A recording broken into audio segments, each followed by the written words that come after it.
geoholic. It's kind of eerie. Yeah, I've been high and low, I've been sober, I've been faded. Yep. Searching for my love in all the wrong places. Huh? Word up on the streets is I got a bad reputation. Say what? Yeah, I may have true You know, I- blood, but that was true love. Yeah. Everywhere I look, every time I go. Love it. Liking that. Huh? Yeah. You're Great not choice. I gotta Great choice. admit, you're not a bad hype man. I'm you not can be bad. that guy that's like Yes. walking around the stage, Yes. just like, I could do it. yeah, you could totally do that. Yeah. One of these days. Welcome back, Geoholics. Episode 229. 229, believe And it or not. We've got a great one tonight. Oh This man, is we gonna are be an gonna amazing have conversation. some fun. I don't want to let the cat out of the bag too much, but we are going to be focusing on mergers and acquisitions. Yes, absolutely. Which a lot of people, I'm sure, are very curious to know more about. Oh yeah, very Especially in popular today's topic. climate. Yep. I think there's more A's than M's these days, but we'll get in more of that. Yes, we will. Let me turn this off so it doesn't bleed in there. A couple weekly updates. We've been floating the idea out there recently about the Geoholic store. Ah, yes. We're calling that it's the merch store. Yeah, the Yeah, Geoholics merch store. And I think we're really close to releasing that, right? We're finalizing some, Kent's got to make sure we Sean have on the spot here. 'cause have the this is right baby. colors. It's been my baby and I've been dropping the ball, but you're very particular about like the certain type of cotton and like the fits. I mean, you're a very, very difficult Everybody customer. wants to look good in their gear. That is for true. sure. That is true. We got a couple really cool events coming up. We've got Intergeo in right about 3 weeks, right? 2 weeks, 3 weeks? The wife and I leave in 2 weeks. 2 weeks. Yeah. Wow. Yeah. I'm slowly approaching no longer give a crap mode. And that might be the source of some of your anxiety. Yeah. In the back of your mind, you're thinking about that. Big Well, trip it's, coming up. it's been a busy week, a short week, lots of crazy stuff going on at the office. Plus I got, a big trip coming up man, it's all coming to a head here. So, Yep. So stay tuned. Check out our social media for announcements on that. and Looking we forward to seeing are everybody. we are going to make a point to do more posts on social media and some, like what the kiddies do with the selfies and the little videos, and get our tiki-talkies out there more for That's why we our have a fans. social media person. Yeah, that's right. Yes. Well, we have to That is still not record the my content. deal. I know. Yeah, but not we're going my to do a deal. better job this year. And then we have Trimble Dimensions after that. Those are the final 2 events of the year that we'll be and a busy making year. an appearance at. Yeah, that's right. It's been great. Real quick announcement, because we're coming down to the final quarter of the year. Also be on the lookout for more information about being a friend of the program for 2025. The upcoming. We need to start to renew those pretty quickly. We do. People are starting to talk budgets for next year. So Mhm. we got to start to float that idea out there. It's a great opportunity for companies to promote their services, their products, whatever. I think you were just finalizing the ROI for being a friend of the program of the Geoholics. I was. Yeah, I know. You're right. Yeah. Right. Yes, exactly. And then the other thing that I want to mention is it was nice to come into a clean studio. Oh, did you finally hire a cleaning person? No, well, I'm the cleaning person. Okay, of course, good but for you. What was nice, normally after a show, the next day I come in, It's like a frat house. It's like a frat house. Yes. And it was nice. Last week was just like that last show we did. We did 2 last week. And that last thing we did was just like a quick and It dirty was a busy promotion week. of Go Geomatics Expo coming up. And but no, it was great. So it was good to walk into a clean studio. Yeah, I must admit. It did feel nice when we walked in here. Couple catch-ups. What's new with you? Did you have a good long weekend? It was not long enough. But it was good and relaxing, just hung out with the family, hung out with some friends, didn't do anything crazy. It was good. What about you? Great long weekend. Oh yeah, you were up in Pine, right? We did. Yeah. We were up in Pine for the weekend. It was interesting. You and I were talking before the show that like you've been so stressed out the last week and things just aren't, aligning and everything. Karl was talking about having a stressful day and stressful week. And you're like the complete for me, opposite. It's just the opposite. Yeah. It's like, it's easy breezy. I mean, this is, how it is. I mean, it's like this, yeah. and right now it's like things are aligning, personally and professionally. And it's a good feeling when that happens, of course, in an instant it can change, Yeah. And can't take anything for granted. Got to remain humble. Going to Europe in 2 weeks also helps. Yes, indeed it does. But yes, we were up in Pine for the weekend. Actually, our weekend started on Friday night. Megan and I went to a great show. The Struts and Barnes Courtney Ooh. played at the Marquee. Was Willa McKenna up there with us with you? They were up there. They were already up in Pine. Yeah, they met us up there. Nice. Yeah. And then Roger Klein, the Peacemakers, played up there this weekend and got to see him and ate some of the best pizza in Arizona, as far as I'm concerned, up there at Old County Inn. Free plug, don't get used to it. Mm-hmm. And of course, the amazing weather. Most importantly, NFL season kicking off. I believe that as we speak. Very excited about this. A long time coming. Indeed. All right, let's move along. NLC Prep Song of the Week. If you are preparing to take your survey exam, FSPS, what have you, be sure to check out nlcprep.com. Anybody I've talked to that has used NLC Prep to prep for their exams has passed on the first try. Yeah. Yep. Very good. What do you got, buddy? All right. Newer artist, second time on the show. That was a song called Falling in Reverse by Jelly Roll. Well, hold on a second. What's that? Falling in Reverse is the band. Oh, it's Jelly Falling in Roll Reverse with Jelly Roll? To be on the show, on that Oh, that's song. the artist? Yes. Falling in Reverse is the artist. Oh, thanks for clarifying. Yes. Yeah. Okay. Name of the song. You can start. The name of the song is All My Life. Oh, I got to check our copywriter here. Falling in Reverse is an American rock band formed in 2008 by lead vocalist Ronnie Radke. Karl was talking about that earlier. After his departure from Escape the Fate, the band is known for blending various music styles, including post-hardcore, metalcore, pop punk, and electric elements. Over the years, Falling in Reverse has evolved musically, experimenting with rap, metal, and electronic influences, thus Jelly Roll. The band's lyrics often focus on themes of personal struggles, self-reflection, and mental health. Yeah, great band. Yeah.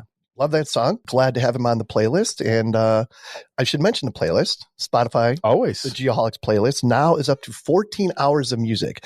Every song from every episode in chronological order is on that playlist. Gotta be one of the, I mean, I don't think we can promote this playlist enough. It's incredible. If you get nothing from it, it's just, it is a naturally eclectic mix of music. Yeah. In 14 hours, if you're flying to Australia, it's perfect. Right.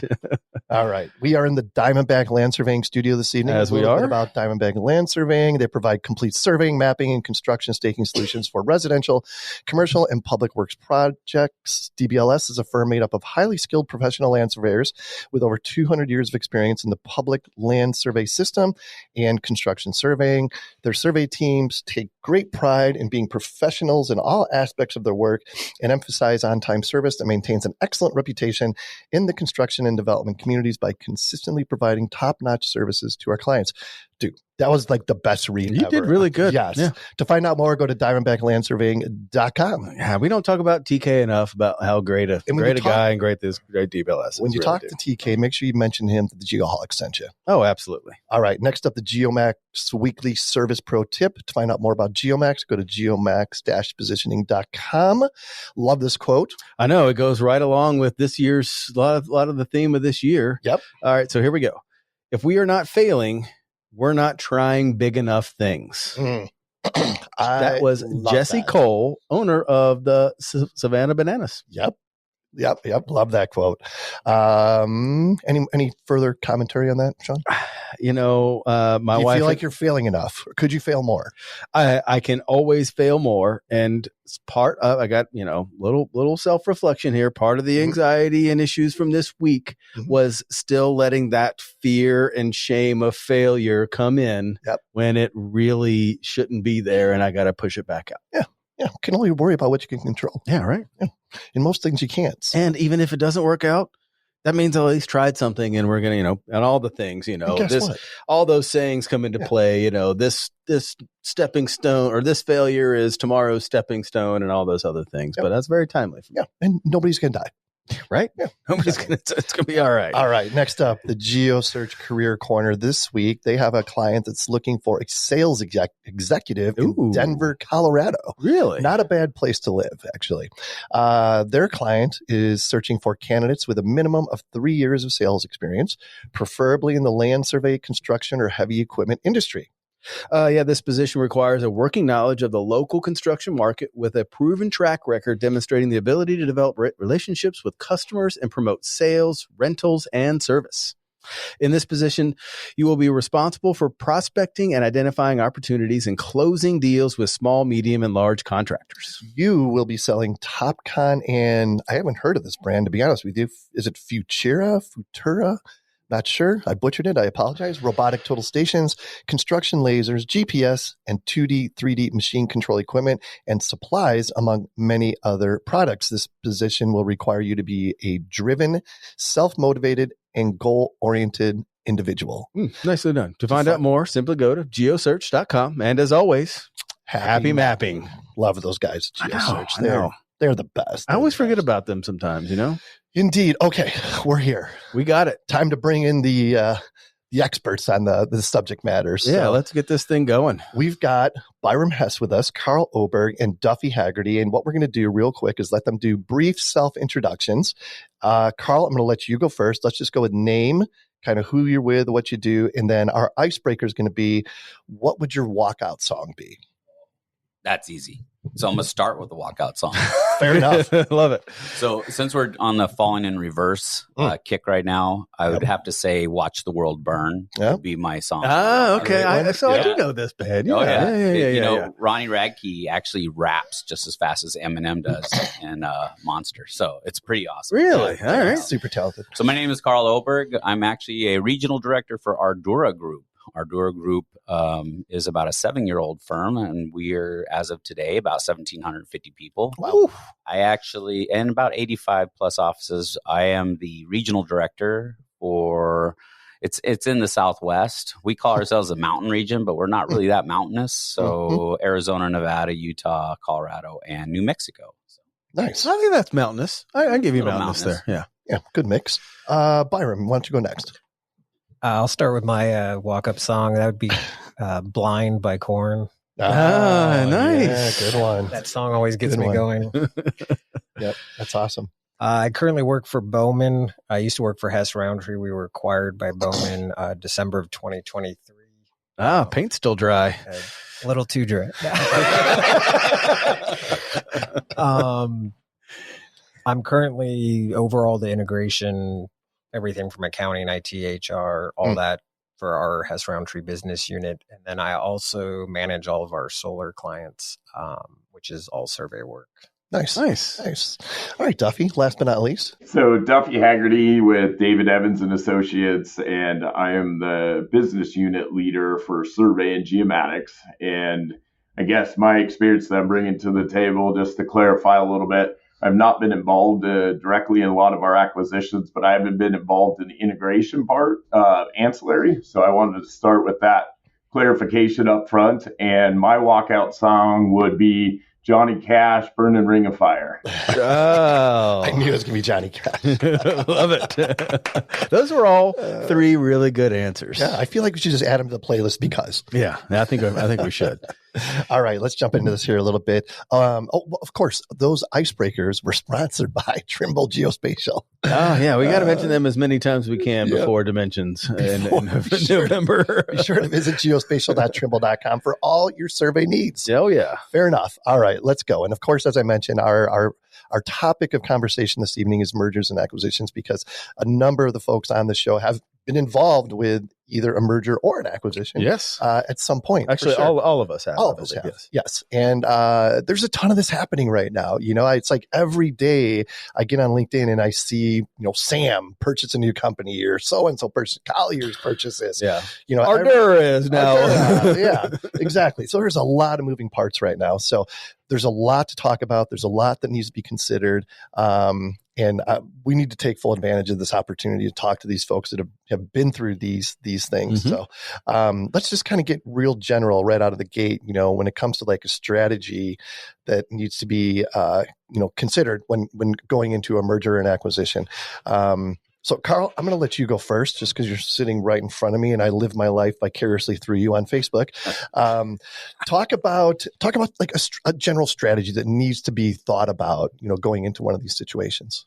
Well, you know, one of the things that I've seen, and I've been a part of multiple mergers and acquisitions, is when you start to think about wanting to sell, first, you want to look at all different aspects. Internal sell, external sell. If you're doing an external sell, how do you want to go about it?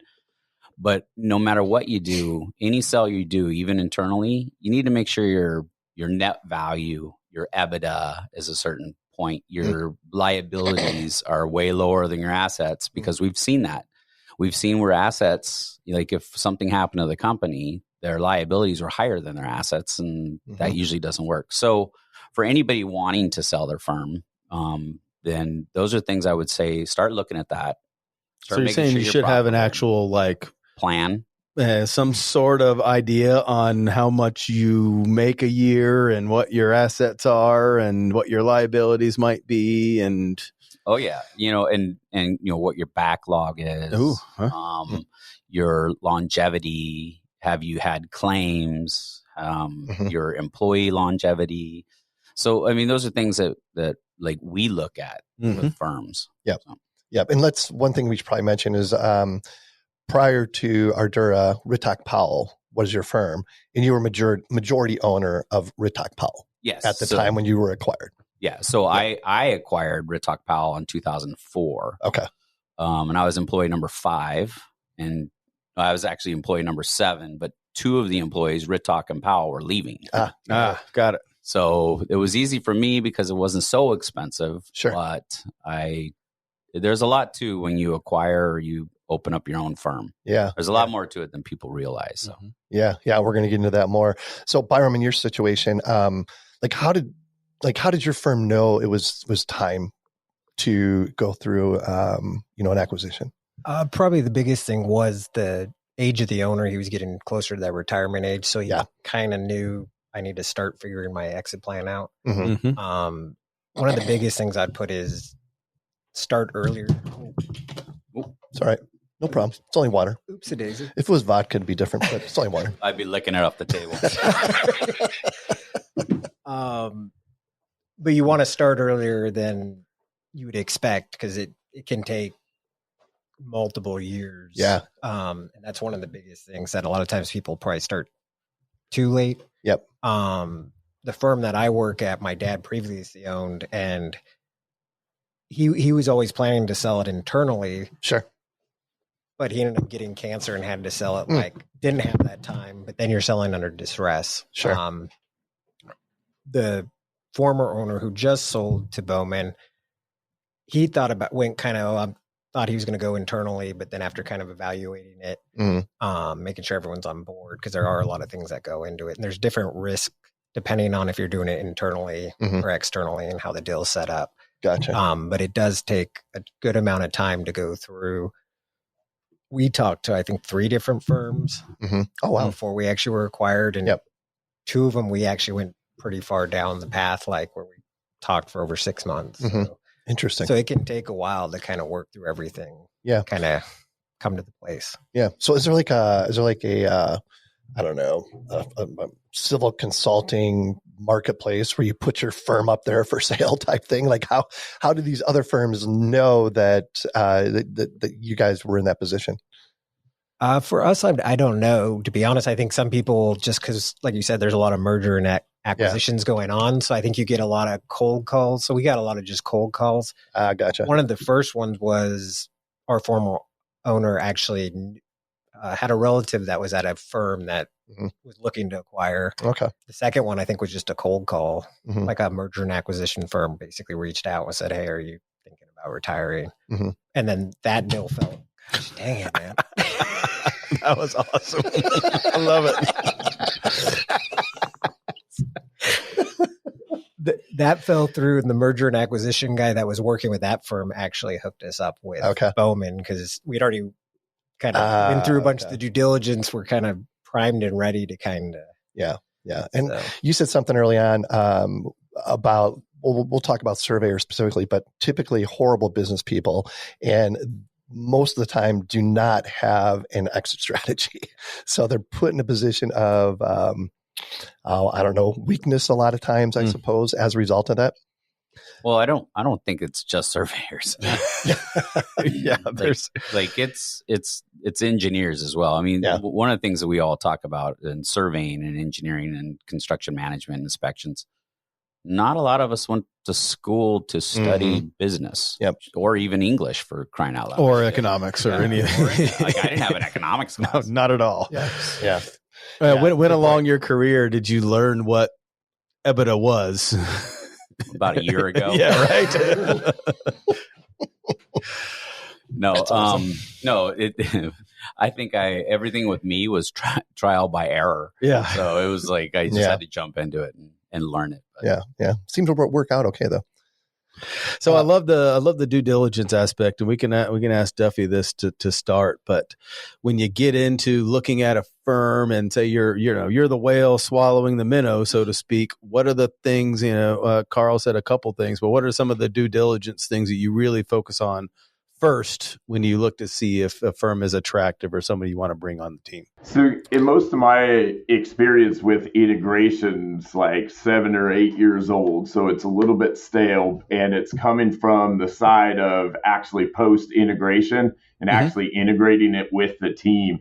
And one of the things I can say from that perspective is that as the team integrates as part of the group, the culture is so important, right? And how well does the group that's there integrate with what your group's doing? If you have two separate entities, they're working independent of one another, that merge doesn't work as well, right? And so it's so critical, from my perspective in the due diligence stage, that you're, vetting out that what that cultural differences look like and what that merge could look like.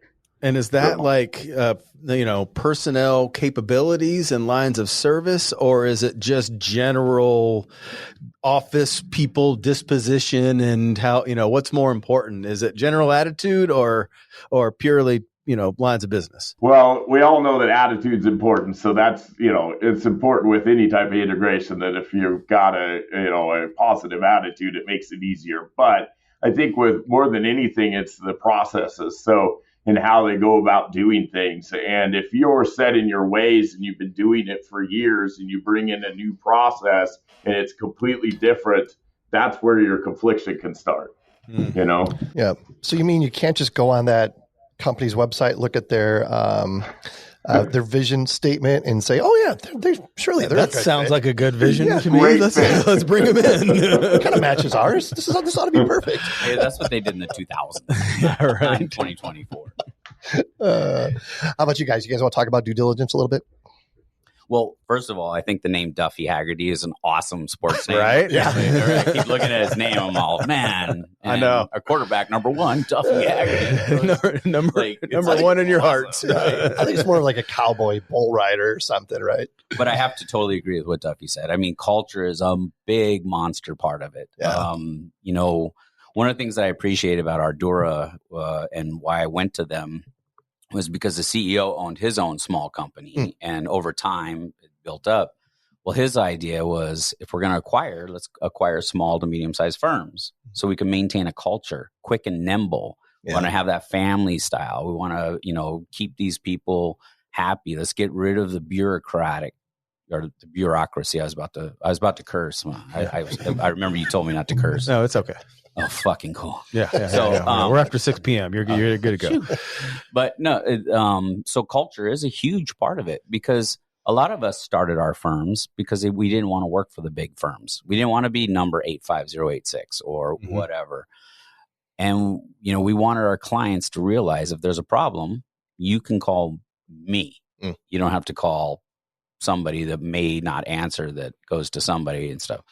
So culture is huge. And I know Bowman has a great culture, by the way. So we've seen it. It's great. So, thank you, quarterback Duffy, for throwing me that lob. It was awesome.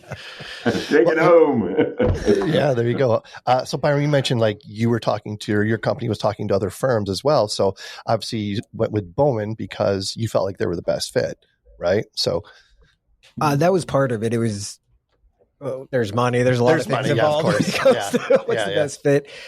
But going back to the due diligence, a lot of what Karl said earlier on when you were asking about what do you start doing?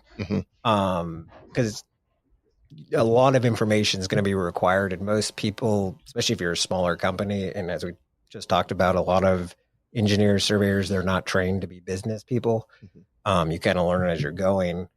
So you might not have a lot of the information like, oh, what are our NSRs? Are these numbers put together? Or do I have a list of my top 20 clients over the last 5 years? And so there's a lot of that you basically are going to have to produce a lot of the financial information and or put all that together basically, which does take a lot of time. Yeah, I can imagine. So maybe a better way to approach this is if you were a smaller firm and you're looking to, you're looking for an exit strategy, what do you guys think would be like the top 5 things that you want to make sure you put together before you kind of go to market or put yourself out there? I mean, you need to understand your 12-month EBITDA. You need to know what your assets and liabilities are. What are some of the other big ones that you see firms coming short on?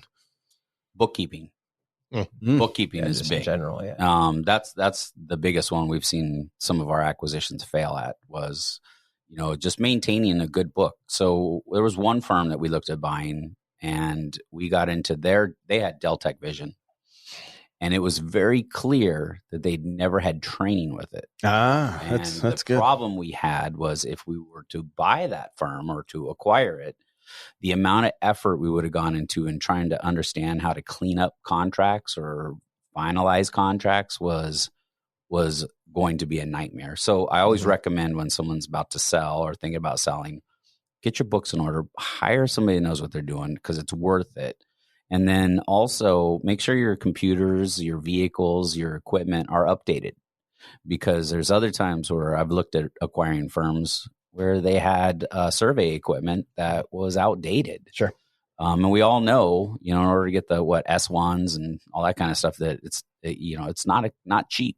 So that was going to be investment we would have made. So yeah.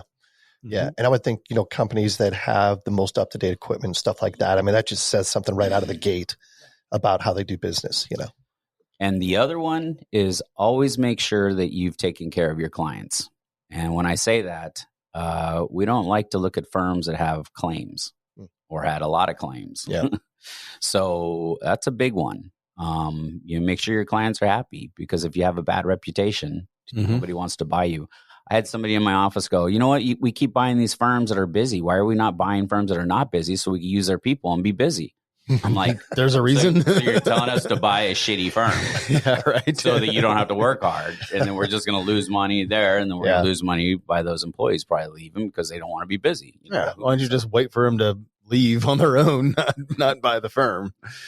Yeah. Well, but you mentioned that about equipment, and that kind of is a good segue on valuation. Mm-hmm. And this is one of the things that I've seen. I'm sure everyone here has had that experience of the firm, the guy that doesn't have an exit strategy, has been doing this for 30 years, and he thinks that his company is worth X. $1 billion. Yeah. Right. Right. Exactly. And then you look at it is he doesn't even have any books, so he can't prove it. All his equipment's outdated, and it's just something that someone told him 15 years ago is what he should do. What do you got? Maybe Byron, you can, especially because you're a CFO according to your website. What? No.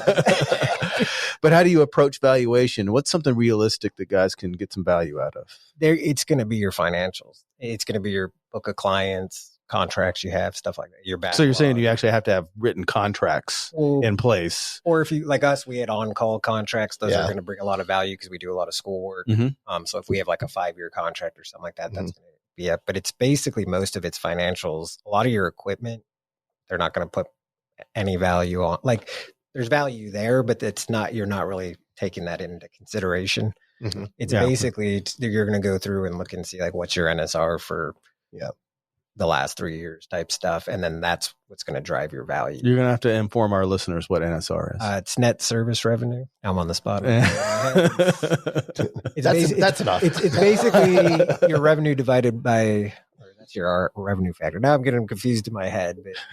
But what Karl said is you need to hire somebody that knows what that is so they can put it on paper. NSR is take out your direct project expenses. So take your consultants out and take so what's actually your revenue?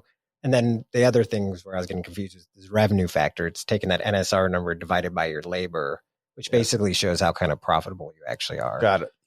So those are what they're going to be looking at is like, what's your actual revenue? And then how profitable is that by comparing that to your labor? Yeah. And I know some like these old school surveyors, they think their records are so valuable, right? Yeah. Because they've got 20 years of records in a particular no, it's like county or 80 whatever, years or of whatever it yeah. is. Yeah. So, that's always a sticking point. And then even some contracts, because a lot of these contracts, if you get acquired, there's an out clause in there that how much value is really in some of those contracts, Well, so it's a tricky situation to do an evaluation for sure. When that's some of the stuff during due diligence towards the end. Is Yeah. You have to identify all the contracts that you do have to get transferred over because you have to start understanding all that, which usually you're not paying attention when you sign some staking contract for your. Yeah. I mean, all the language in that 30-page document that you flip to the bottom and signed. Sounds good. How about you, Duffy? You got anything to add to that portion of the conversation? Valuation? Yeah, I could double down on the equipment. So if you're like an integrated survey firm like we are, for example, and you bring somebody on that's running a different set of equipment, there's not much value there at all, I mean, and we all know the resale on older equipment is not much. And so, I see a lot of people that I talk to and think that, we got all this equipment and we've got all this, that side of it, and there's not much there. I think that's a big piece. The other thing that I was thinking is that I think you had mentioned it before is the liabilities come with it, right? Like you could have years of public records, right? But when you're getting acquired, all those liabilities come with you too, Yeah. And so there's upsides and downsides with all that, So what's the value on that? I don't know. And adding on to that, that's something that owners, when they're looking to sell, need to think about is the cost of Trail. a trail policy, basically. And those aren't cheap. No. So usually they're going to acquire a 3-year trail. So what is that? Okay, so what it is I was about to explain this a little bit. So there's two types of purchases. There's an asset purchase and there's a stock purchase. So when you're selling, you want to do a stock sell, not an asset sell. When you sell the assets, that means all the liabilities are still, as far as safety or project wise, those liabilities stay on the original owner, and you have to have tail coverage. I said trail. It's tail coverage, and that's not cheap. But sometimes you can just do like a 3-year or 5-year or something. So when you're buying a firm, you want to do an asset purchase. So, all right, Geoholics, got to introduce a new friend of the program this year, Aerotech Mapping. Aerotech Mapping has been supplying high-quality geospatial solutions, services, and support for the AEC industry since 2002. They've completed projects across the U.S. and abroad using the latest technology and resources combined with a highly educated and experienced staff. They specialize in large-scale, design-level photogrammetry for a variety of sectors within the AEC industry, including aviation, transportation, energy, commercial development, mining, public works, and wastewater, just to name a few. Their mapping is produced under the direct supervision of an ASPRS certified photogrammetrist, and they've invested in the latest equipment and technology to ensure that they meet their clients' challenging demands. At Aerotech Mapping, they take great pride in the work they do, all created by an amazing team of professionals. To find out more, visit atmlv.com. Interesting. Another good segue to private equity. That's something that's been talked about. I mean, I've heard the term private equity more in the last 5 years than I ever have in my life, right? And I'm not going to say I fully understand how this works, but I'm hopeful that one of you guys can shed some light on that. So I did another podcast, and it was strictly about internal and external sales. And one of them was with the external. You have really 3 options. You can go with, you sell to another firm, venture capitalist. I don't, if you understand that, it's like somebody will just say, hey, I'll give you a bunch of money and, we promise you'll get bigger. We'll give you all this stuff. We're going to let you handle everything. We're not going to get in your way. And then 12 months later, they take over. And then there's private equity, and there's public, I guess. So there's like 4. But private equity is a bunch of investors. And the way that I talk about private equity investors is that I got to be careful how I say this. Okay, so let's just say the stock market people are like kindergartners and the private equity folks are seniors in high school. Does that make sense? Yes. Their education for economics is superior. Yeah. And so when a private equity firm comes in and looks at purchasing any of you, you look at it. You let them look at it because they know what they're doing. And most of the time, the reason why they know what they're doing is because they only invite certain people to invest. They're not the yous and me's guys. These are the Waltons and the Trammell Crows and the Black Rocks. And yes, and they do a recapitalization every 4 or 5 years so that whoever's investing gets their money back, and then they can do it again. So these private equity folks, they don't buy to lose; they buy to win, and that's one of the things I would explain. So all these private equity folks are like, hey, these firms are making 25-30% profit. That's better than the market. So let's do this. And as you buy, you get more EBITDA and you get more X on EBITDA. So if you're a smaller firm, it's your net value. We'll just call it net book value is your EBITDA is 3 times that is what you could sell for. But as you get bigger and bigger and bigger, it becomes 10 times, 15 times, 20 times. You know what I'm saying? So that's why private equities have gotten really big into the in this industry.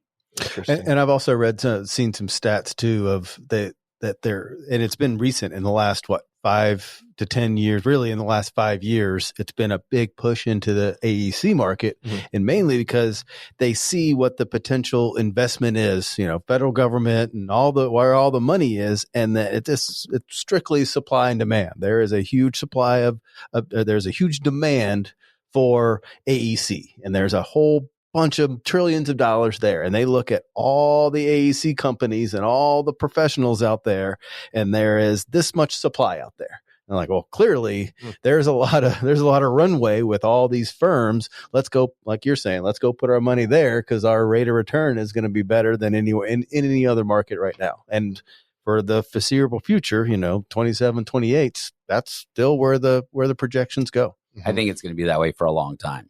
Wow. I mean, it's the salaries that surveyors and engineers make have never been that fantastic. We're pretty much held by what the government salary would be. And now because the demand is so high and the supply is so low, we're actually starting to see some good salaries. I mean, I'm seeing land surveyors that are making 6 figures easy in the first 5 years of having their PLS. We have talked about this and it ties right back into a common theme of the supply is so low and the demand is going to still be high. I mean, right now, an RLS commands just as high a salary as a PE. Yes, and that's been recent in the last few years where that's shifted. And we keep talking about it, and it's great. And everyone I tell that to is like, oh, I didn't know that. And I tell my nephew, hey, kid, nobody's teaching it. Right. Yeah. Nobody's teaching survey right now. That is very, very correct. I'm going to add on to that. I think that's part of the reason you are getting so much M&A right now. But I was encouraging our firm, since we were a small company, I think it's going to be hard for small companies long term to have RLSs on. Yeah. Because really, there's just not a supply. So if you're a small company, you don't have the same resources to hold that person on. So at some point, like we were at risk if we were to lose our RLS. It's not like I could replace him tomorrow. It could take you months. Yeah. We might be out of business and sued for everything by that time because... So, because Duffy and Karl are hiring them all. So it's a huge risk. Damn it, Duffy. Yeah. So I think that's pushing towards M&A because right now it's hard if you're a small company and you're depending on an RLS because they can literally walk out the door and get a job anywhere and then you're stuck. Yeah.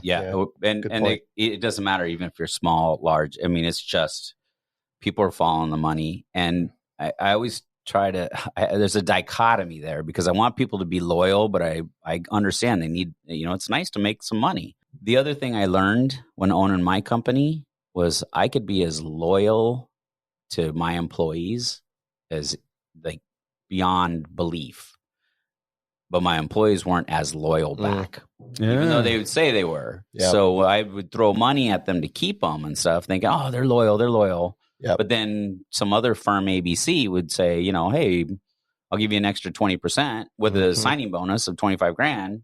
Yeah. All of a sudden the loyalty to me was gone, Sure. but it's okay because they want to make money. So Yeah. Yeah. All good points. Duffy, you got something to add there? Well, obviously DA is employee owned, so I don't have any direct experience with private equity, but I do have the experience of competing with private equity. And, it's hard to compete when you're especially going after somebody, you're trying to recruit somebody, and you're trying to do it on the basis of, well, this is what my clients will give me.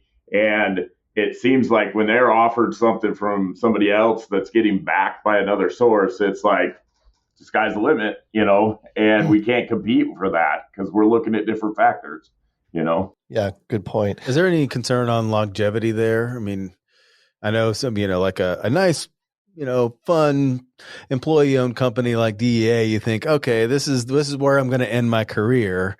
And like you were saying, it was, and maybe not more in the private equity, but maybe the venture guys, but is there a risk of, okay, they're going to let us go for a few years and then they're going to come in and shake it up. And then do you guys see that risk with bigger companies coming in and making purchases? Yeah, you see that, but you see that no matter what. So fair. like I turned my company from, I said like 5 people to about 85.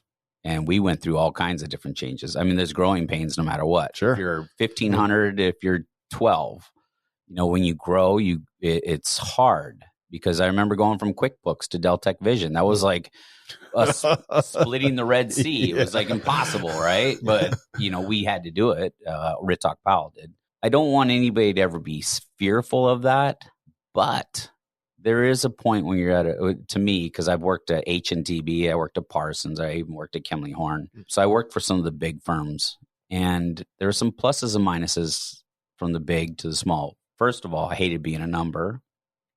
I'm a loudmouth, so I like to do my own thing. And now, owning RPA, and I'm sure Brom feels this too, is like you're Byrom, that you're the boss, and all of a sudden you have a boss. That's pretty difficult. I'm used to going, hey, can you come into my office? Let's have a conversation. And now somebody goes, hey, I need you to come into my office. I'm like, fuck you, I'm out. So it is a little different culture, but there's always change. Sure. No matter what. So yeah, well, when going into it, there's going to be change, right? And we kind of danced around a little bit. You can talk about fear, talk about excitement. Talk about the emotions in general that go along with, being a part of a transaction like this. Like in your case, Karl, you had 85 employees that you had to think about. And I'm sure Byrom in your case as well. One of the things, it's going to be a roller coaster. I'm sure you might have had this, where there's going to be a lot of ups and downs during like the due diligence and the negotiations. At times you're like, hey, it's going well. Then at times you're like, is this going to fall through? So it is a very up and down kind of journey. Sure. Both during due diligence and then after, during integration is also going to be you should expect it to be rocky. Yeah. So, yeah. Oh, I agree. There was many times I was like calling the CEO of Ardora saying, you know what, I'm done. I'm out. You asked me for one more thing. I'm done. One more. Okay, I can get okay, I'll get you that. It's okay. It's okay. But it is. It's hard. If you ever do decide to go into an acquisition or a merger, just be prepared. Like what Byrom's saying, the month prior to closing is hard. Like one of the hardest months ever. And the 6 months after closing is hard. Yeah. But not as hard as that first month prior to closing. Oh, okay. Because you're getting all your information and you're digging, and all of a sudden you're finding things you're like, oh, damn. Is this a deal breaker or not? Like, did I really forget to pay those guys? Like, I thought we settled that claim. Like, I thought that was done. Like, you start looking at your assets and you're like, oh, where's that truck? Did we sell that truck? I have no idea. Like you really find out weird things. Like you find things are missing or whatever. Sure. But it is tough. It is tough. Yeah. Yeah. But then you mentioned like the next 6 months. Talk a little bit about that. And I know that's where Duffy really comes in, of that integration. And, we talk about cultural, and we say that word a lot, but I'm interested in what you guys think about what's your experience been in those first 6 months? What's been really, really good things and what's been really, really rough? Duffy, I'll let you go. So I know you're itching. Okay, I'll kick this one off. So I think I can say that on two different cases, there's kind of the small company when they come over. I have experienced that there's a tendency to want to do kind of smaller projects, making it really difficult to integrate. Being a bigger company, we all know that the short, choppy projects are hard to integrate with the flow, and kind of dropping some of those old habits are. They're difficult to do. I can say that there's also like little ceremonial things that come with, some of the companies where they like ring a bell when they win a project and stuff, which there's nothing wrong with that, but you're never going to see that happen in all of the offices, right? It's not going to be something that just like picks up and takes off, right? And it's like some of those old habits are they're hard to drop, and you kind of walk into the offices even after 5 or 6 years, and you're still seeing remnants of the old culture of what it was, and it's like it's only unique to there, right? So is that a problem? Do you don't want to be the guy that squashes their enthusiasm and rips their bell off the door, but you also want them to integrate with the team, right? Exactly. So I think that's the challenging part. It's like, at what pace are you taking away and forcing the change, and what things do you just let go? So you got to kind of pick and choose, But there's a lot of things that that are hung on to, right, in that transition time. What's been your experience, Byrom? You're in, like I said, month 9 or something like that. So you're fresh. I am, and we literally just went into we were in Deltec Agera, and we just went into their Envision. Yeah. And last week was our first week in Vision, and we're doing our billing right now. So it's been a rough week. I'm glad that you've been able to join us, because am I getting a paycheck this week? I better not say certain things. Certain hiccups do come along the way. Sure. But across the board, there, as he said, you're trying to get, like, you have the employees that are anxious. For us, we went from a smaller firm to now a public company that's a lot larger, which has a lot of just different dynamics in itself, and trying to get people to adjust and understand, like having to work to quarterly numbers. Sure. Where it's not like, hey, I'm not worried if I have a slow month. And now it's like, no, your quarters actually matter too. So yeah. But just across the board, there's just a lot of items that you're trying to figure out how to kind of merge the two together. And then for us, like, there is a lot of times where you don't have direction, or it's who do I reach out to try to figure this out. So a lot of people still come to me, and I'm like, I'm in the same boat you're in right now, trying to figure this out. Yeah, put you in a tough spot for sure. So what about on that same topic, what you've got leadership from both companies involved, how do you determine what the org chart is going to look like, when an acquisition like that takes place? No, we're looking at you, Karl, because mine was tough, I will say. Lots of dotted lines and well, first of all, I know exactly what Byrom's going through. At some point you have to figure out where your 1 year anniversary and whatever you had your whip or contracts and stuff, you would get it at that 1 year, whatever was left over, right? So they call it a peg, by the way. And when they say peg, I'm like, oh, what kind of peg are you talking about? I feel like I'm getting the wrong kind of peg. Yeah, right. So, going through that. The other thing is, before I answer your question, because I wanted to add a little bit more, my biggest challenge was the back office. Let's just be honest. Engineering, surveying, inspection, we all do the same thing. We're all the same. We're all the same. We can all do it. We all love it. But when somebody from a financial side tells me how to do something, or an HR side, or a marketing side, I'm like, that's funny. It doesn't say Ardura Marketing Group, and it doesn't say Ardura Financials. So our biggest challenges as engineers and surveyors and inspectors is that you're being told how to run a business by people, and you're like, oh, well, wait a second. No, you all support me. You support me, period. Yeah. So those have been some of my challenges, and I don't know if you're going through that. And it's not necessarily it is a bad thing. I'm not going to fucking blow smoke up anybody's ass. It is a bad thing. And that's something that people are working on. In our company, we're working on that too. We're like, okay, listen, people. Yeah. I know you smiled about that, Duffy. What do you have to comment there? Oh, I just can relate to the angst, like, seeing people try to integrate with like your accounting system, for example, and dealing with the billings and dealing with, now I got this accountant I got to answer to, and the accountant's telling me it's done this way. And it's like, well, I haven't done it that way for years, And my client likes it this way. Yeah. You asked me about the org chart too. Yeah. And I veered off. I squirreled. Go for it. The org chart was a huge challenge. And the reason why the org chart was a challenge was because our folks were being told by somebody in Florida how to set up an organization. And when I say our folks, it was another individual that is no longer with our company. And when they set up that org chart, I said, this isn't going to work, because you understand the insides of and the information and insides of different individuals. This person cannot work with that person. And now you've put that person under that person, so org chart is very, very challenging. But you can only have 5 direct reports. So if that guy's got 6, he's got to go over there. That's just how it is, right? But I think, one of the things we try to do at Ardora is we try not to really have an org chart. And that's failing. and the reason I say that, I might lose my job.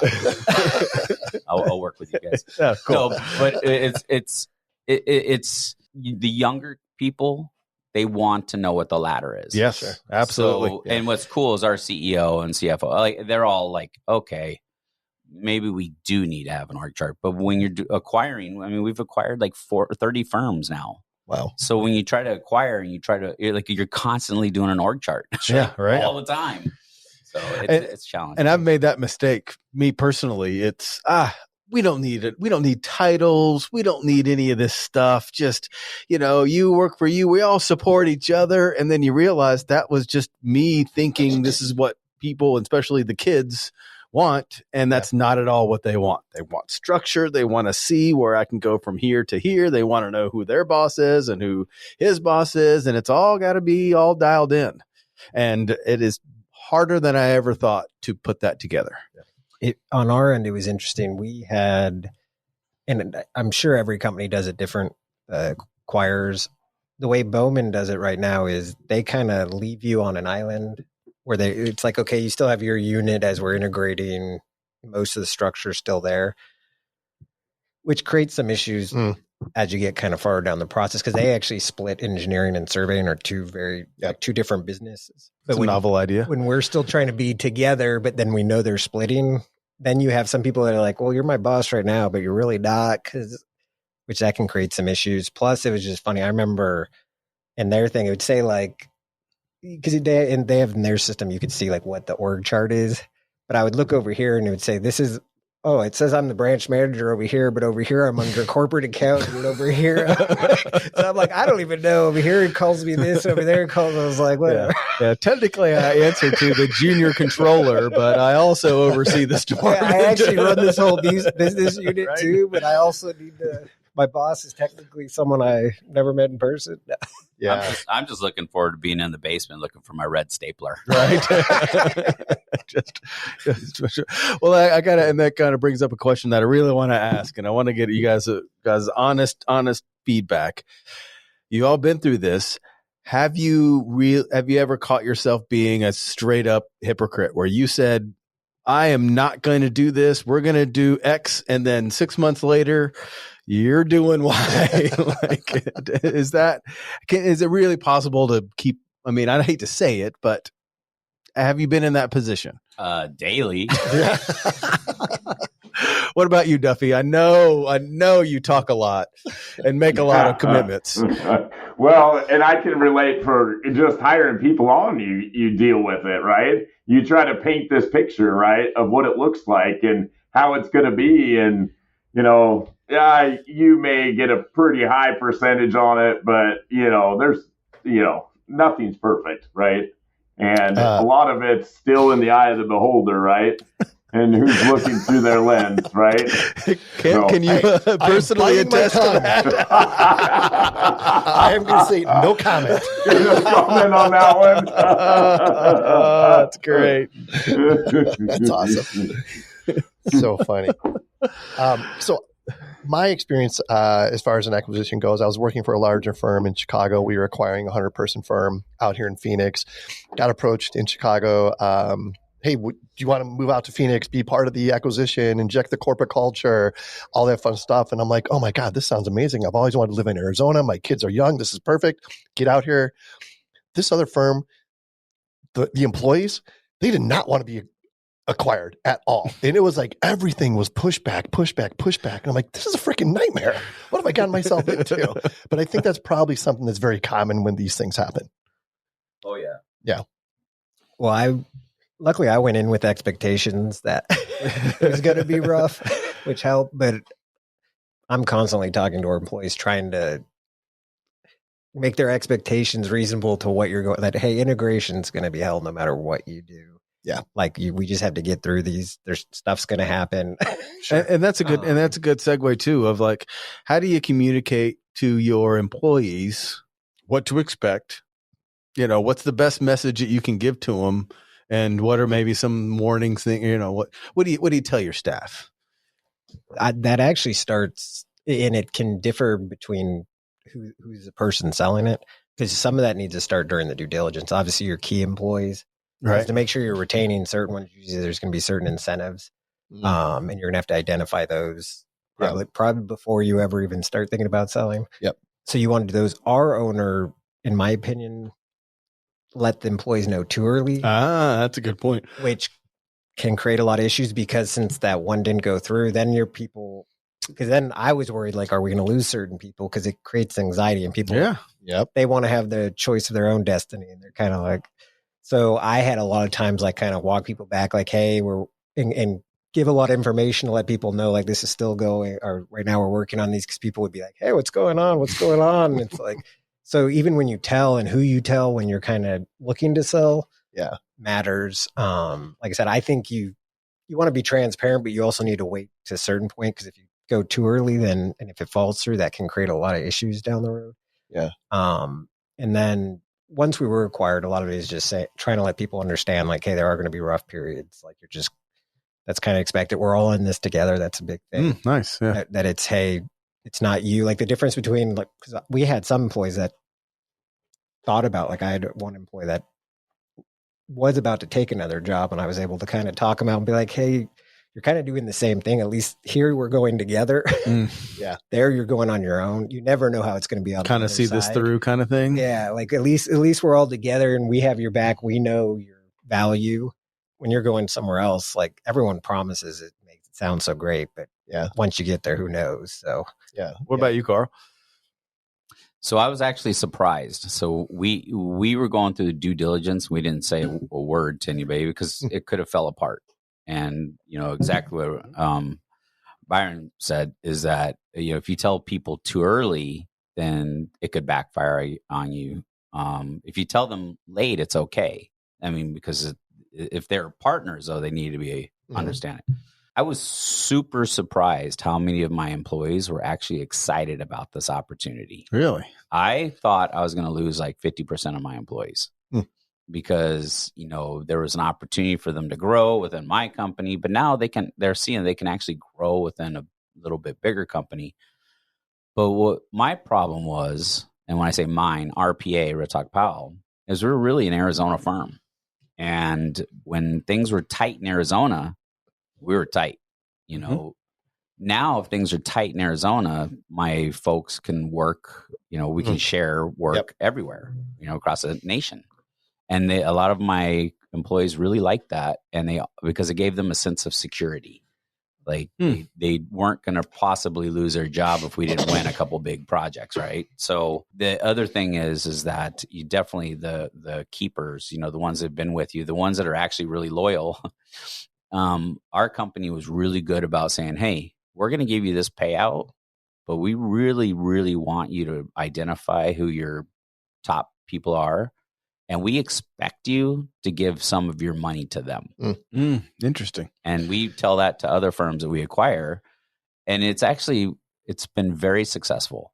Out of the 30 firms we've purchased, only 2 of the owners have gone. One retired, and the other one none of us liked. So we kind of pushed them out in the middle of the ocean. I'm just kidding. But and none of us have to be there. Right. And that's the way we feel with our employees. And our employees see that. They're like, oh, wait, Karl doesn't have to be here. He could be in his garage playing with his cars or whatever. But they see me being there because I want to be there. And it makes them want to be there too. So.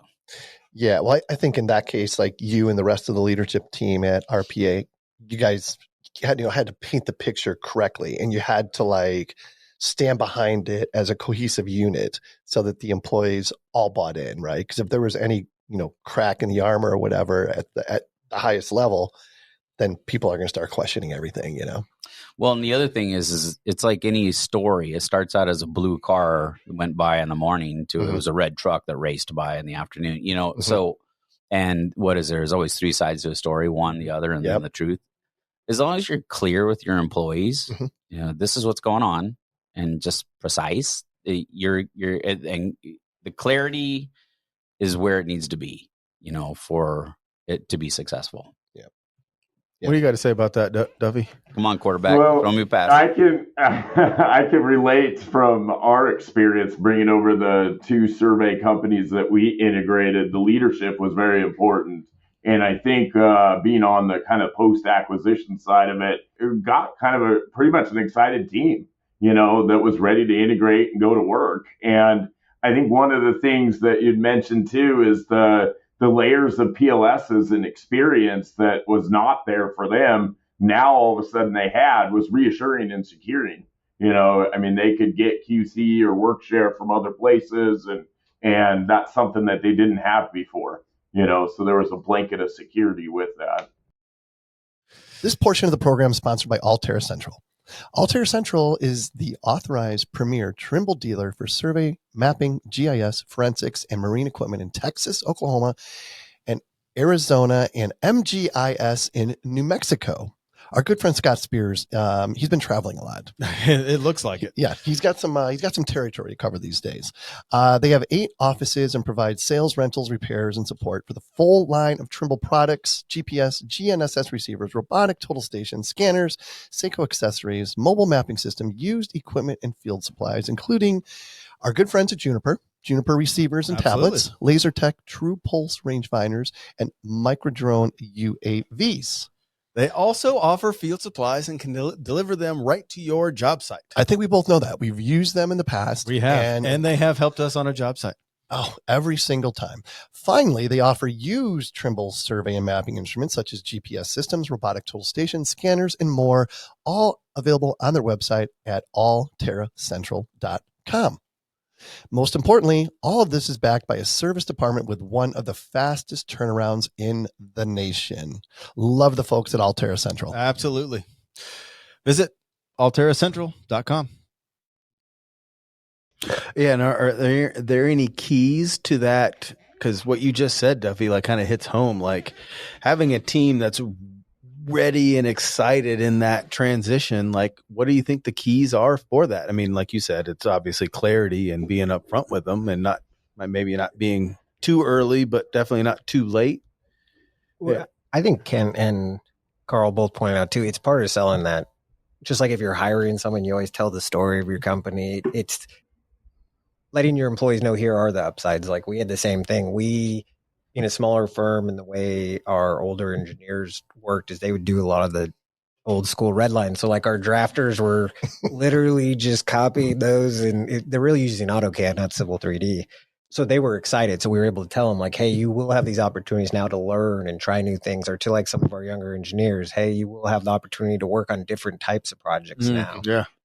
So kind of pointing out some of the sales job is saying, hey, here's stuff's going to change, but then here's some of the positives that will be forward. And what you said there is probably accurate. You do have to sell it to your company. Like that's part of your job, right? Yeah. That's being a good leader, right? Yeah. As long as you're not lying to them. Exactly. Yeah, right. I'm telling you, Good that's point. that's what will hurt in the end. Yeah. That'll come back to bite you.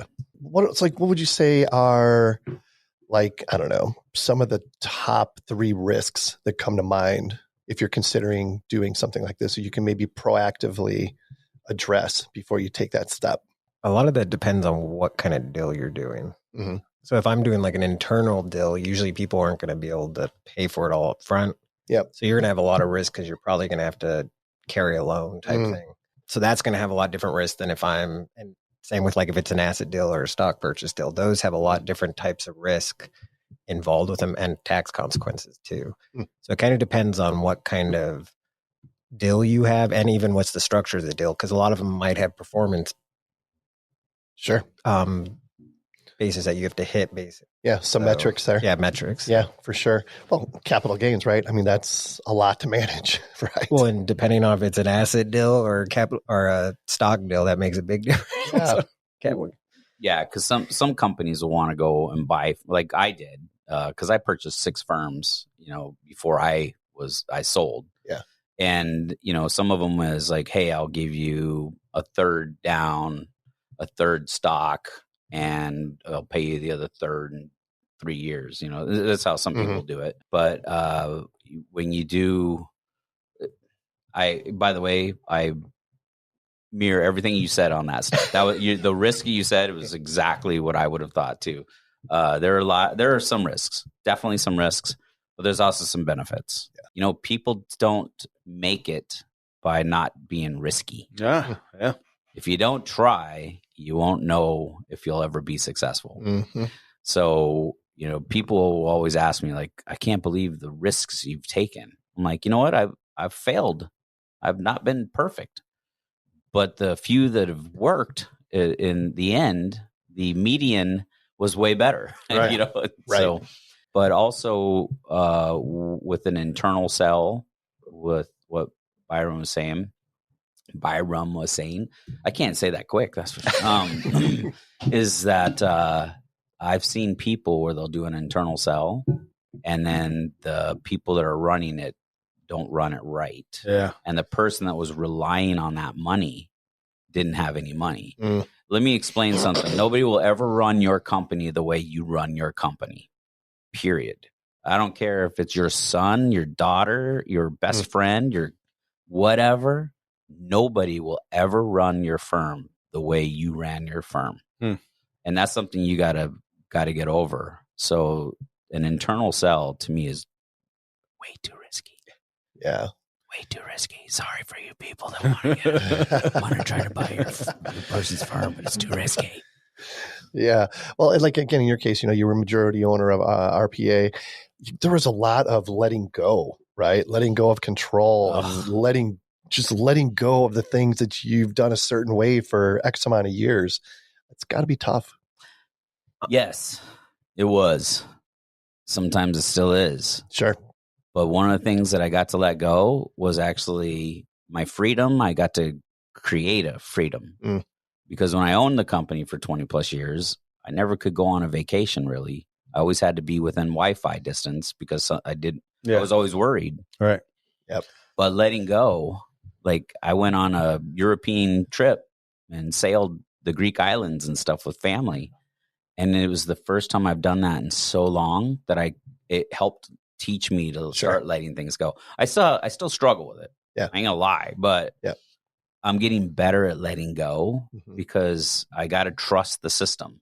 I just got to trust it. So yeah, it's like a emotional paradigm shift, What do you, Byron? I'm going to add something on that, which is important for owners that are looking to sell. If you are thinking about internal, something you need to think about the people that you're thinking to sell. Are they going to be able to come up with some type of equity enough that makes sense? Because you need to make sure you have enough equity put down that they have something to lose. Yeah. And a lot of people don't think about that. They're thinking like, hey, but does that person have a house they can borrow from equity loan on? Or like they have to have some way to get that money. And a lot of them don't. And owners don't always think about that, hey, how are they going to get their down payment basically? So that's something you need to start thinking about. Yeah. Good point. There's a lot to digest there, Duffy. You got something to add? When I think about it, I think the risk is in the people, because like anything with business, they need to perform, and it comes down to the people still need to perform to make that return on investment from that. And so I think that's got to be one of the biggest risks there are, is will the people continue to perform? I don't know how do you cushion that or anything, but I just think that's got to be an important factor. Right. Well, like you said, you're doing an internal sale, and you're not only doing that transaction, but you're also transacting the responsibility of performing. Like Duffy's saying, like that's where you have to make sure. Like, do you realize what I go through? And you're going to have to take that. And if you don't, it's not going to work, right? By the way, internal sales aren't bad. Sure. So don't get me wrong. I'm just saying the risk is more with the internal sell than the external sell. Right. Sure. So, I mean, if someone's already been putting away a ton of money and they're able to live comfortably and they want to do an internal sell to their employees, that's great. And that's awesome, because they're trying to help somebody build something. Right. But understand the risks that you have going into it versus other options that are out there with more backing and more, stability.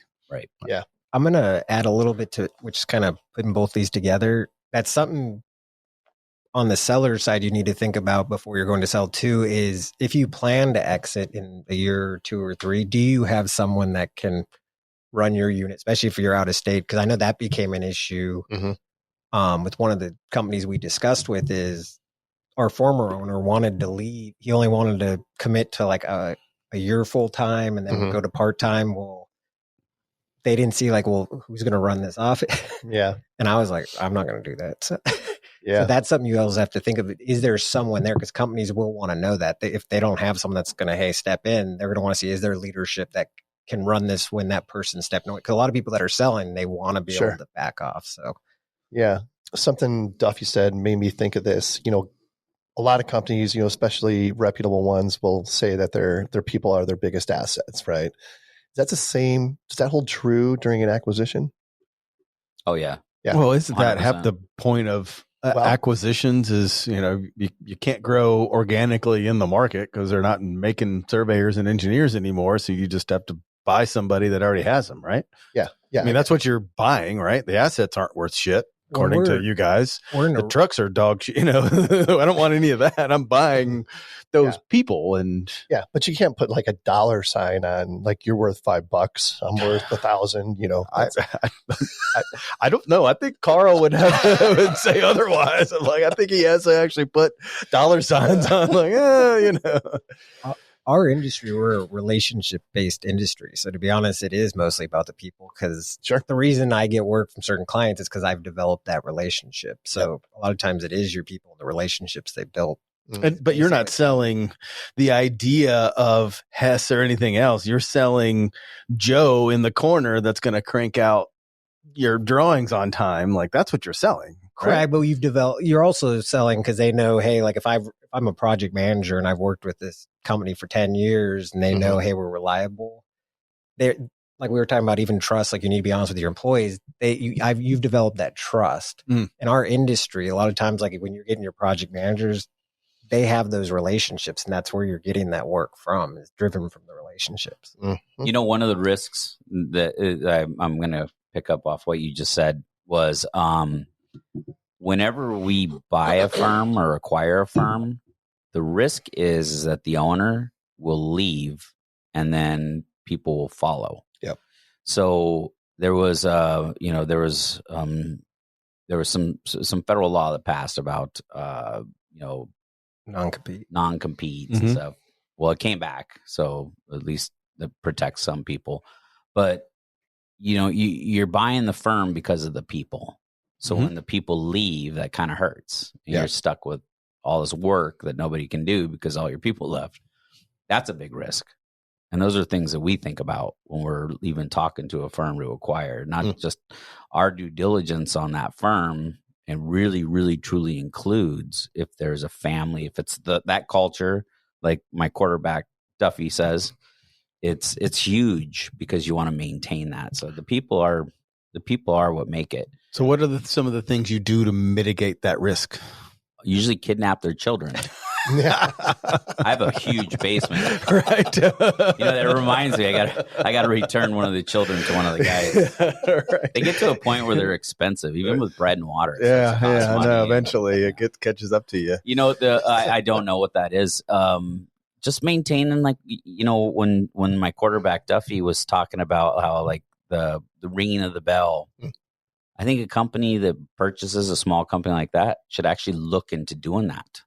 For the whole company. Yeah. Because nothing feels better than being a small company that goes to a bigger company and you see the bigger companies wanting to utilize some of your ideas. Yeah, that's a good point. And I mean, what does it hurt DEA to start ringing a bell? You know what I'm saying? That's true, That type right? of stuff. Or That's so Ardora. true.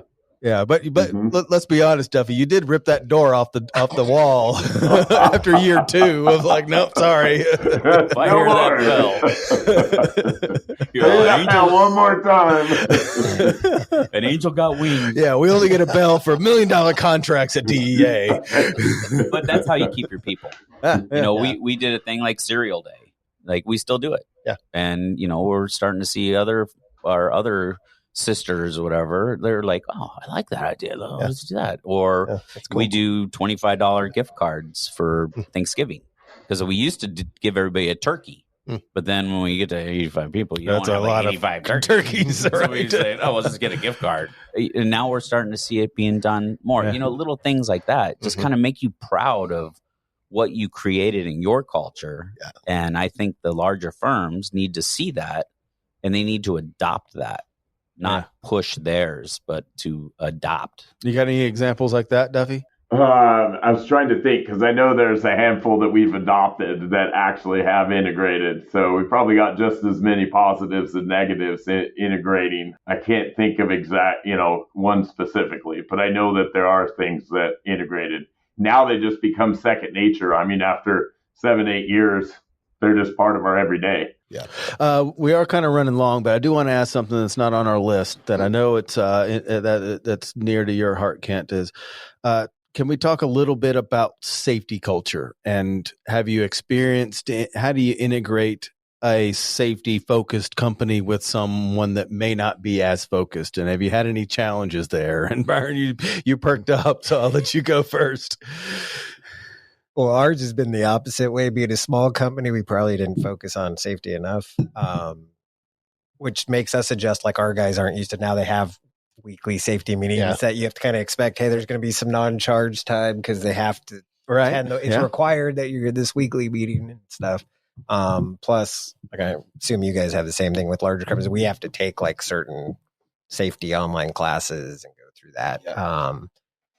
It's been pretty easy. It's just obviously now it's okay, we actually have to make sure we're allocating time toward where we didn't. So. Yeah. Yep. Ditto. Absolutely the same thing. So just we were able to expand our horizons on safety. And I'm just going to say, watching some of the stuff that we have to, learn, I'm like, damn, I didn't know that. Yeah. Wow. Yeah. I wish I'd have known that 20 years ago. Right. How come this video is coming out now? This is crazy cool. They serve cheese on cheeseburgers? Yeah. What? I'm not supposed to text while I'm driving? No. Oh man, it's good stuff. What else? Is there anything we haven't talked about yet that you guys want to make sure we get out there? Duffy, what do you got? I can chime in on the safety part. From my perspective, I mean, DA's got a fairly high or low EMR rating. And so we're very safety conscious. And when you hire somebody in that's from a smaller company, they can no longer run in the railroad. It turns out that's frowned upon, right? Right. And then you find out it's happened. It's like, oh, wait a minute. maybe we shouldn't be doing that. Right. And I did realize I had to actually say that in orientation of, no, we can't actually do that. I actually have to write that down. You cannot ride in the back of the survey truck. No, You have no, to Yeah, be in the exactly, cab. right? We have to be With the gate down. Yeah, with the gate down. Yes. I want to give one little piece of advice that I've been Love it. telling people, especially when it comes to this. Like on the leadership side, if things are bothering you with the acquisition and the people you're working with now or for, keep it to yourself. Don't take it outside and don't give it out. Don't air your dirty laundry and stuff. And the other thing is, if you're having a really bad day, keep it to yourself, because the employees that work for you, they don't need to see that. They need to see that you're happy, because if you're happy, they're happy. And I see with some of the firms that we've acquired, you'll have the old owner or principal and just being a cancer, and that's not helpful to the employees. So my only advice is, if you're thinking about selling and it still doesn't go very well, don't air it. Just be happy. Great advice for sure. Is there a difference between a merger and an acquisition? Are they one and the same? Are they two different things? Well, it depends how you look at it. Well, it did what type of transaction, obviously, right? Well, an acquisition, I would think, is Byrom saying, "Hey, here's $100. I'll take your company." A merger is Byrom going, here's $50 for now. We're gonna figure out how to put us together, and over time, you're going to not only get that $50 back, but another 50 and maybe another 50, and we're going to be a team. So that's what I think mergers and acquisition is. I'm not really good with English grammar. We talked about that earlier. I didn't take those classes in college. What do you think, Duffy? Is there a difference, or how would you describe the two?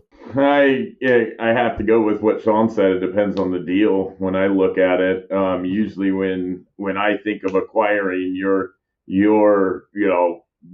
coming a part of the other company, part of their leadership, a part of their program. When you're merging, you're almost staying the same, right? And you've got some kind of deal worked out where you've got a profit share of some kind, or there's some kind of integration where you're both working together and they're separate, I guess.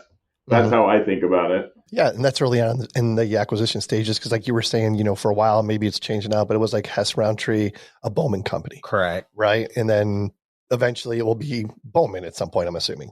That's correct. We're still in that stage. I think they're talking about, they haven't decided exactly. I think January. Like ours is a little different when it comes to that, because since we were in schools and our name, probably in Arizona, we're probably the number one firm for schools. That is a balancing act. You don't want to lose. You want to make sure that brand equity is transferred before you just totally get rid of the name. Yeah, brand equity. I like that. Just because I'm going through exactly that. I'm going through what we're calling a brand facelift, and you still have a website that's not Bowman, but I'm sure there's a transition plan. And is there a playbook for this trend that I can buy that says, okay, after 6 months, you're this website, and then you change your email after this time? And what's the playbook? Then is that some magic formula that no one knows? No, it's going to depend on the company. And like I said, there's a lot of factors. Like for us, our name had a big presence in our industry. Some, if you're like hey, I do some commercial stuff and I can just I work with these architects, I let them know. It might be able to happen very quick. For ours, we get calls from clients that we haven't worked with in like 10 years because someone recommended. Oh, they just say the name. Correct. Yeah, okay. So so we've been doing a lot like sponsorships for golf tournaments and stuff, trying to get the Hess name and the Bowman name to go together so that brand equity does transfer. What about you, Karl? How did the RPA name just disappear? Well, I mean, you didn't lose the shirt, I see, but a shirt's a shirt compared to. You know how much money I paid for this? Yeah, right. I know you got a closet full. You're not just going to throw it away, right? That was something that you talked about earlier about things you have to give up. That's a good point. That was very hard. So not only did Ardura buy Rittok Powell, but we also bought Shepard Westnitzer and Woodson Engineering to really they dominated the Northern Arizona. And I mean, they started those companies, and it was really tough for people in Northern Arizona to go by Ardura versus SWI or Woodson. We were not being very successful with our proposals because we changed it to Ardura. And then what we did, because we get debriefed and people go like, we don't even know who Adra is, or Adunanara. You're like, oh, I get you. So now, even though I'm not supposed to, I'll say, Ardura, formerly known as Rittock Powell and Associates or Shepherd Westminster or Woodson, right. because we're still a name in Arizona that people remember. Yeah. And then we started winning work again. It's like, oh, you guys are those people. Okay. Right. Because the name recognition, the branding is very huge still. Yeah. Especially in this area. Yeah. Because Arizona is not that big. We all know each other. Nevada is even worse, and New Mexico is even worse than Nevada. I mean, you're literally a handful of PLSs, PEs, inspectors. So, and they all know each other. Yeah. But the government agencies that are selecting people, they don't know that. They're not all of them know it. There's a big majority that don't. They're not hanging out with all of us and stuff like that. So you're saying don't repaint the truck, just peel the sticker off, slightly. let it kind of be in the background and put the new sticker beside it. And you're like, oh, that's just the new truck. And you can still clearly see it's Woodson Engineering on there. It's just a new little Ardura tech. Or just wear your old shirt everywhere. Or you just wear your old shirt everywhere. I love it. That's awesome. All right. You got anything else, buddy? No, I've talked enough. All good? Yeah. This is the most you've talked in a long time. I know. I try every once in a while. Pressure off me. I appreciate every that. once in a while I try to create some input and value to the show. Yeah. Other than just moving buttons over here. Yeah. Yeah. Well, thanks, Duffy, for joining us. Really appreciate your time. Karl, as always, Byrom, you guys were awesome. Real quick, what show was Karl on? 15. Karl was on 15. What about Byrom? 101. Wow, that was many years ago. Oh, so Duffy's the virgin? Yeah. Yep. Sacrificial. First timer. First timer quarterback, right? Duffy Haggarty. It almost sounds like a musician's name too. Dude, you have the best name. Like, my name sucks compared to your name. It's like awesome. That's why I took the job. As soon as I saw the name, I'm like, I got to work with this guy. I know. I'm going to ask my wife to start calling me Duffy. Only at night, though. Send her a link to the live stream and she can see what he looked like. Check out this guy. Look at his name. Right. And then if my wife actually starts to chew on her finger a little bit and go, okay. I'll call you Duffy. Hey, a win's a win, buddy. Take it. Oh, man. Awesome show. Really enjoyed the conversation. Absolutely. Adding value and making friends. No doubt about that.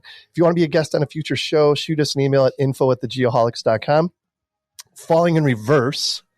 That's the band. With Jelly Roll. Yes. All my life. Thank you. Available everywhere. Until next time, everyone, a couple takeaways I made note of. Don't be afraid to fail. If you're considering an M&A, be prepared, for God's sakes. Don't air your dirty laundry. Really good advice. And most importantly, as always, be safe and healthy. Right on.